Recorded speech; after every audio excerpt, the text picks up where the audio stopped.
Class 10 की exercise 5.2 का question number 6 है हमारे पास। क्वेश्चन में हमसे बोला गया है check whether -150 is a term of the AP 11, 8, 5, 2 and so on. तो क्वेश्चन में हमसे बोला गया है कि हमारे पास एक AP है।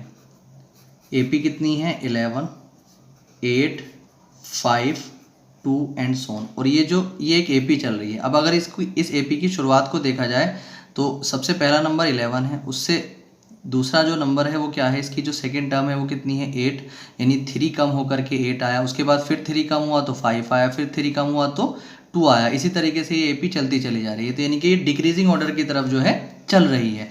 तो इसी तरीके से अगर हम देखेंगे 2 के बाद -1 आ जाएगा, फिर -4 आएगा, यानी कि माइनस की टर्म जो है चलती चली जाएगी।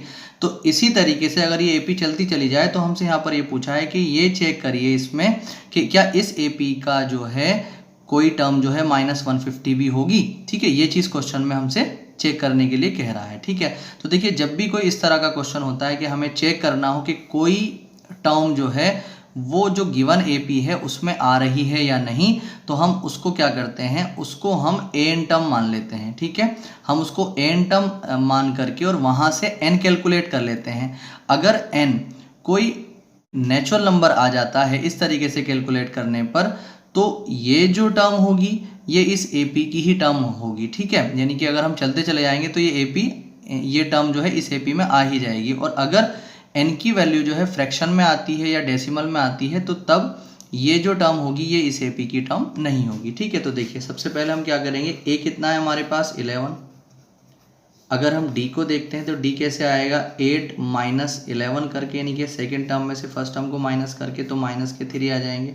अब हम क्या करेंगे, इसको हम लेट कर लेंगे, let A N is equal to -150। ठीक है, अब हम यहाँ पर क्या करेंगे, ए एन का फॉर्मूला लगा देंगे। ए एन का फॉर्मूला क्या होता है? a + n-1 और into D is equal to -150। तो ए की अगर हम वैल्यू देखते हैं तो कितनी है? 11 और प्लस एन की वैल्यू हमें निकालनी है -1 इंटू डी कितना है हमारे पास? -3 इज इक्वल टू -150। ठीक है, तो यहाँ से हम क्या करेंगे, 11 को आप ऐसे ही रखेंगे प्लस -3 की एन से मल्टीप्लाई करेंगे, -3 और प्लस का एन, तो माइनस के 3n आ जाएंगे। इसको हटा करके -3n लिख दें आप यहाँ पर। ये माइनस का 3 है, माइनस का 1 है, तो माइनस माइनस की multiply plus 3 1 = 3 is equal to -150। ठीक है, अब हम क्या करेंगे, देखिए 11 और 3 को ऐड कर लेंगे, कितना आ जाएगा? 14 और -3n इज इक्वल टू -150। अब -3n को आप ऐसे ही रखें, -150 को आप ऐसे ही रखें, फिर 14 को इधर ले लेंगे तो किस चीज़ का आ जाएगा? माइनस का आ जाएगा। और माइनस के 3n is equal to minus के आ जाएंगे 164। माइनस से माइनस खत्म हो चुका है, n की वैल्यू अगर हम यहाँ से निकालते हैं तो 164 और अपॉन में 3 आ जाएगा। 3 से अगर हम इसको काटेंगे 164 को तो कटेगा नहीं। ठीक है, तो ये फ्रैक्शन में नंबर बना रहेगा, यानी कि कंप्लीट डिवाइड नहीं होगा, नेचुरल नंबर हमें नहीं मिलेगा।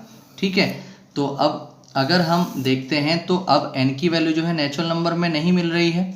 तो जब n की वैल्यू हमें यहाँ पर नेचुरल नंबर में नहीं मिल रही है तो जो -150 होगा वो इस AP की टर्म नहीं होगी। ठीक है, तो हम यहाँ पर आंसर लिख देंगे, -150 is not a term of given AP। जो AP हमें गिवन है उसकी जो है ये -150 जो है टर्म नहीं होगी। ये इसका आंसर